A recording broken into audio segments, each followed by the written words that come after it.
बीते कुछ सालों में जानवरों की सामूहिक आत्महत्या की कई घटनाएं सामने आईं, जिन्हें पहली नजर में देखने से लगता है जैसे इन जानवरों ने सामूहिक सहमति से आत्महत्या की हो, जिनमें कभी 10 तो कभी सैकड़ों की संख्या में यह पशु पक्षी एक साथ एक ही स्थान पर मृत पाए गए। इनमें से कुछ घटनाओं को सुलझा लिया गया, लेकिन कुछ का रहस्य कभी किसी को समझ नहीं आया। वहीं वातावरण विशेषज्ञों ने इन घटनाओं के लिए किसी प्रकार की बीमारी या फिर दूषित वातावरण को जिम्मेदार माना है, जहां ये जानवर ऐसे दूषित माहौल में जीने की इच्छा ही छोड़ देते हैं। आज का ये एपिसोड दुनिया भर में हुई जानवरों की रहस्यमय मौतों के बारे में है, जिनसे ये पता लगता है कि इंसान की तरह जानवर भी दुखी होकर आत्महत्या कर सकते हैं। जनवरी सन 2011 न्यूजीलैंड पेनिनसुला। सैकड़ों की संख्या में मरी हुई स्नैपर फिश समुद्री किनारों पर बहकर आईं।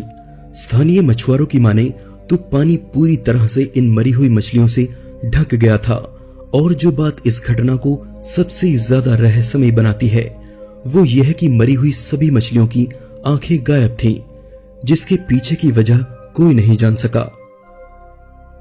जनवरी 2005 कैलिफोर्निया के समुद्री किनारे पर हजारों की संख्या में बड़े स्क्विड मरे हुए पाए गए। ये स्क्विड समुद्र में 2300 फीट की गहराई में पाई जाने वाली एक ऐसी प्रजाति थी जिसके बारे में वैज्ञानिकों को बहुत कम बातें पता हैं। इसलिए इनकी भारी संख्या में मौत की वजह सभी के लिए किसी रहस्य से कम नहीं थी। पानी का जहरीला होना या फिर दूषित खाना खाना एक वजह हो सकती थी, पर इससे अन्य जीवों पर भी असर पड़ना चाहिए था। पर वहां के दूसरे समुद्री जीवों के साथ ऐसी कोई घटना नहीं हुई, जो इस बात को और ज्यादा रहस्यमय और जटिल बनाती है। इसी तरह की एक और रहस्यमय घटना 2009 में सामने आई, जब सैकड़ों की संख्या में पायलट व्हेलें टैस्मेनिया के समुद्री इलाकों में मरी हुई पाई गईं, जिनमें से 200 से ज्यादा व्हेलें किनारे पर बहकर आ गईं। हालांकि इन सभी व्हेलों को बचाने का प्रयास भी किया गया, लेकिन दुर्भाग्य से कुछ ही व्हेलों को बचाया जा सका। बाकी की 140 व्हेलें नहीं बच सकी। व्हेलों की इतनी बड़ी संख्या में मरने की यह पहली घटना नहीं थी, बल्कि इससे पहले और इसके बाद भी दुनिया के अलग अलग स्थानों पर व्हेलों के मरने की कई घटनाएं सामने आती रहीं, और इनकी मौतों का रहस्य गहरा होता गया। किसी को समझ नहीं आया कि आखिर इतनी बड़ी संख्या में व्हेलें क्यों मर रही हैं। 2005 में टर्किश चरवाहों को ऐसे ही मुसीबत का सामना करना पड़ा, जब उनकी 1500 से ज्यादा भेड़ों ने ऊंची पहाड़ी से छलांग लगा दी। हादसे की शुरुआत एक भेड़ के कूदने से हुई, जिसके एक के बाद एक सभी भेड़ें पहाड़ी से नीचे कूदने लगी। 1100 भेड़ें नीचे कूदने वाली भेड़ों के ऊपर कूदने से बच गईं, पर इस घटना ने वहां के सभी लोगों को हैरत में डाल दिया। भेड़ों के इस सामूहिक आत्महत्या के प्रयास का राज कभी किसी को समझ नहीं आया।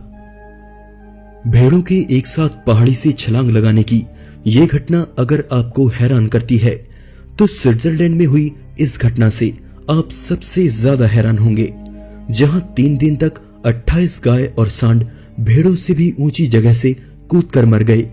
भेड़ों के केस में यह घटना एक ही बार में हुई, पर यहां तो लगातार 3 दिन तक सांड और गाय एक ही जगह से कूदकर मरे, जो इस घटना को सबसे ज्यादा रहस्यमय बनाता है। इसके अलावा दुनिया भर में हुई दूसरे पशु पक्षियों की सामूहिक हत्याओं की खबरें सामने आती रहती हैं, जिसके पीछे की वजह रहस्य ही बनी रहती है। लेकिन काफी हद तक वैज्ञानिक शोध बताते हैं कि बीते पिछले कुछ दशकों में प्रदूषण का स्तर बढ़ जाने से हम पर इसका बहुत बुरा प्रभाव पड़ा है।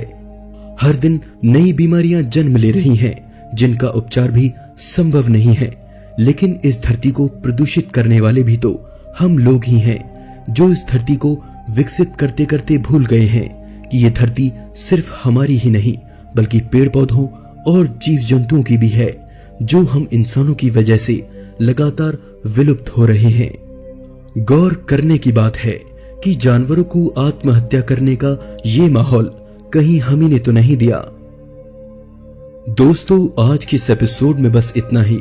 वीडियो अच्छा लगा तो प्लीज लाइक कीजिए और चैनल को सब्सक्राइब जरूर कीजिए ताकि आने वाले वीडियोस आप लोग मिस ना करें। मैं हूं आपका दोस्त विशाल, फिर से मिलेंगे एक नए एपिसोड में। तब तक के लिए नमस्कार।